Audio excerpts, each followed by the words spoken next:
Hey friends, welcome to our series 52 Weeks to an Organized Home and Balanced Life. Now we have been going through the entire year. We're getting towards the end where it's like you can breathe a little bit. Hopefully your house is looking a little bit better. I don't mind the quick, hurry up and declutter your house in 30 days or hurry up and do it in a week. You can do all those things. That's a great thing to do. I've done it many times. Sometimes your season of life is just go one moment at a time. Sometimes there's a lot going on in your life, right? You have a lot going on. Raise your hand. I do. Put a raised hand in the comments, I think they say. Is there a raised hand or is it the hallelujah hands? I don't know. But sometimes there's a lot going on and life can get overwhelming. Understood very much. And you can look around your house and you can be like, there's clutter. There's stuff. I still have decorations from last season. I still have this, or I haven't even decorated for this season, or I've got dust on my fan blades. I've got window fingerprints everywhere. The pile of laundry is just sitting over there. My kitchen cabinets are so full of things. All of that can get overwhelming. I understand. So this series is for you in this season. It's to do it one day at a time. It's not to overwhelm you with a lot of things to do. We take one area and we take all week to declutter one area. And then you know what?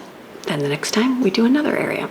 And so just give you different tidbits and different tips on doing that. I know many times I've got a lot of different stories, different people, and they said, well, I'm working through one drawer at a time. I said, one drawer is awesome because that's one more drawer that you didn't have done before. That's the way to do it. If you work in your rooms, I always tell my kids, work in a clockwise pattern. Start in one area. Start at one thing, and that's your 12 o'clock, and then move in a right-hand clockwise pattern all the way around until you get to the end. And then once you're at the end, you're done. And that's a beautiful thing. So I know we started out in our kitchen, and for the most part, I think my kitchen's pretty good. There's a couple parts where I was like, I had to kind of redo a few things, and then even today, my cabinets, my plastic cabinets are so overwhelming full, and that's okay. It's just because I have a lot of people put dishes away, and they just kind of throw them in there. I threw them in there. So one of those things, not too much to weed out, but just more to organize. But for the most part, you should have weeded out, gone through, and it's just one day at a time. That's how you get through life. Remember the famous quote my father-in-law used to say to me, how do you eat an elephant? And I was like, how would you eat an elephant? I wouldn't even eat an elephant. But if you had to, you would eat it one bite at a time. So it's just one thing. Just start with something. If you don't know what to do, what's the next step? So you can follow along this series. You can go back and see all of the beginning ones. I will link all of them below in a playlist. And I also have a book for the series, and you can get the book. It just helps and supports what I do. If not, just watch the videos. They're free. Just takes time. So we go through, this week we are on week 41. So this month we're going to be focusing on the maintenance and final touches to your home. So this month, I don't know what your season or where you're at. Some people do it during this time because it's daylight savings time. And it's going to be to replace like your batteries in your let's say fire hydrants. Fire hydrants. Your what are those things called? Smoke detectors. Sorry, I'm a little tired this morning. The batteries in your smoke detector. You're gonna go through and change those out and put them on. I know in our house, we went through a season where when one goes off, I was talking to my girlfriend. I said, she was talking about her fire alarms going off and they were just piercing. And she said, and then they all went off. And I said, yes. I said, whatever happened to the one smoke detector that went off? And that was the only one that went off when the battery was dead. Now, since they're all hooked within the house, if one goes off, they all go off. Your whole house is like ringing. And I know that happened in our home. I had put new batteries in, and the batteries just did not last that long. And in my head, I was thinking, these should last for a long time. But, and they kept going off. And I'm like, is there fire? You're going through everything. And then the alarm company calls, all those fun things. And I was like, no, it's just the batteries. It's just the batteries. So invest in batteries. Go on Amazon, buy Amazon batteries, whatever the orange batteries, buy a pack of them, $10. Much cheaper than the store, much cheaper than the store. I like those batteries, or I like Harbor Freight's batteries. I feel like do a really good job and last long. We just don't have Harbor Freight near us to get them, but Amazon Basics, that's what they're called. I'm pretty sure they're orange. Those last a really long time. I use my camera, which they work for digital high quality stuff. So get a big pack and put those in. Replace your batteries and your smoke detectors, and then you're going to go through and replace the filters in your home.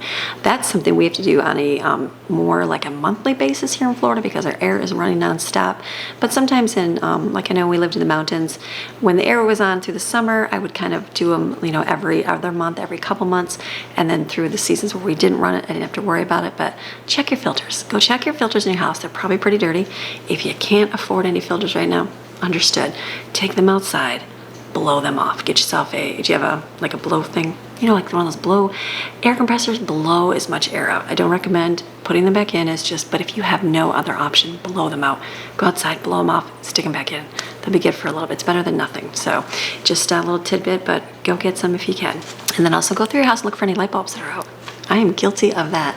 This home has a lot of different lights, and once in a while I'm like, oh, the light bulb's out. So again, go on Amazon, buy a big pack of light bulbs. They definitely don't last. Like, remember when we first had LED lights, they were going to last for 20 or 15 years or something, 15, 20 years. They don't last that long. Go get some, put them all in your lights. You'll be very glad you did, especially those ones outside that maybe you've let die down. Go replace those. That's your reminder. So this week you're going to replace your air filters, smoke detectors, and your light bulbs. You have all week. Purchase those items and replace them. All right, great job. We're moving along. And this month we're working on expanding our horizons. And that is just to learn or read about something new. I don't know if you, like, I enjoy watching documentaries. I don't watch as many as I used to, but there was a season where I went through and I just watched a ton of documentaries. This was before the internet. Before the internet, you didn't know about other things. When you fed your family, you fed what you grew up knowing or maybe what you heard here or there. Didn't really know about organic, didn't really know about that stuff. You just did what you could. So now there's the internet out there, and there's so many different things that you can learn about. That's a beautiful, great thing, because you can get lots of different medical tips.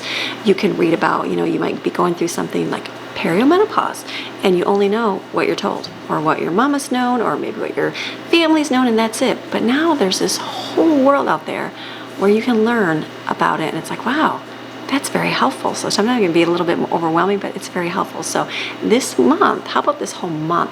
Why don't each week you learn something new? Read or learn something new. And it might not be anything you agree with. Sometimes our media and what they push on you, the agendas, all those things, and recycling and water and global warming, all those controversial topics. Watch a documentary on the other side of it. Watch a documentary on the opposite of what they tell you, just to get the other side of it. I know that I get a lot of, sometimes people kind of like, why do you do that? Why do you do that? And it's like, we just do things because that's what we feel is right in our spirit to do.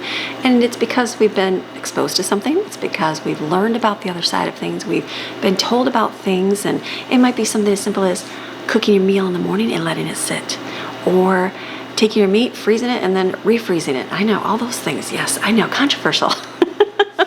But it's one of those things that if you kind of look at the other side of things, you might be more open to it. But sometimes when you tell people things and you share your viewpoints, I don't share too many controversial things on here. I'm one of those, I guess if I did a YouTube channel about things like that, you guys would be like, whoa, Amy, a little different. But for me, it's one of those things that, yeah, you can tell everybody everything. But if they're not willing to hear it, or if their way is so set, they're never going to be open to the other side. For myself, I've always been open to the other side. So I always go and look at the alternative and go, is this good? Is this not? And there's some things that my eyes have been open to. Someone told me about, and I'm like, wow, I didn't even think about that. Or wow, I didn't even know that. And so always looking at the other side of things. So for me, I enjoy seeing not the normal, not the what's being pushed, and what not everything that you are shown is true. And I try to teach that to my kids. We were just sitting around yesterday talking about that, and I said, I'm raising you guys to be free thinkers. I want you to be free thinkers, not fit into a mold, not just take everything everybody tells you as point blank and just believe it, not to be skeptical of everything, but just to use your the Holy Spirit living inside of you. God gives that to you. I said, so you can kind of look at things and go, okay, that might not be right, so let me look into something. So be a free thinker. Look at things differently sometimes and question. Not even question, just maybe look at things. You don't have to make a big stink about it. You don't have to tell everybody what they have to do, but for yourself, look at the other alternative things. That's something you're going to do this week. So read a book. Their books are becoming non-existent. And that's where a lot of truth is. A lot of online things nowadays, everything's digital and everything can be changed to mold the way they want it to be. A lot of things can be erased, but with a book, it's a solid physical book you can hold in your hands. It's truth. It's things that were written in the past. Always good to pick up and read. So, all right, that's going to be your broadening your horizons this month. And for helping healthy mindsets, watching our emotional well-being this month, this will be something fun you can do with your family. It's create a blessings jar. And it doesn't have to be anything fancy. It's as simple as getting a mason jar, putting it on the table with little slips of paper, sometimes taking like an index card and cutting them up, putting them there with a little pencil, and write little blessings on them. And it might be something just simple for the day. And it can be just something simple. Like yesterday, we had a bonfire outside, and it was just watching the kids laugh and have a good time. And that would have been something I wrote on there, is just happiness, family, togetherness. And so it helps you see those things. And then maybe when the day's not so great, or you're just kind of a blah day, you can go back to that blessing jar. You can open it up and you can read them and go, yeah, remember that? Remember that? It's kind of like journaling, those kind of things. But this is something that everybody can take part in. A little blessings jar. It might be something good to do, something to do good around Thanksgiving time. You know, we used to do our little thankful tree. We put our tree on the wall that we make out of construction paper, and the kids would put leaves on there, put things they're thankful for. But the blessings jar, it's always a good thing so that you can focus on the goodness in your days, because sometimes in this life it's easy to get distracted with all the blah going on and lose your focus real quick. Very easy to do. So, all right, this week you've got lots to do. You got things to order, things to replace. You also have something to read or watch. Get a book. I recommend a book. Get a book, get a book, get a book. And then create a little jar for your family to enjoy the blessing. So you have a fantastic rest of your day. I'll see you in a little bit with today's video. All right, I'll see ya. Great job sticking with it. Okay, bye.